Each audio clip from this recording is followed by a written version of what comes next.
Delimitation commission అనేది రాజ్యాంగబద్ధ సంస్థ కాకపోయినా కూడా రాజ్యాంగం ద్వారా ఏర్పాటు చేసే సంస్థ.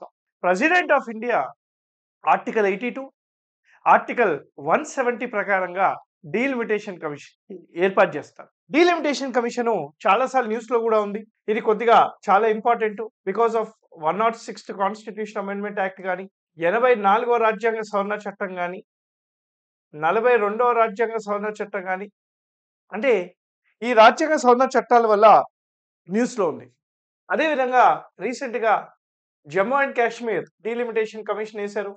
ఈ డీలిమిటేషన్ కమిషన్ ప్రకారంగానే జమ్మూ అండ్ కాశ్మీర్‌లో ఎలక్షన్స్ కూడా అయ్యాయి. ఓకేనా?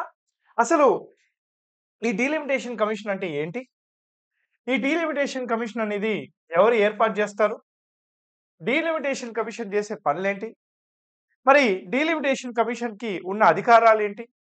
డీలిమిటేషన్ కమిషన్‌ని ఐ పవర్డ్ బాడీ అని అంటారు.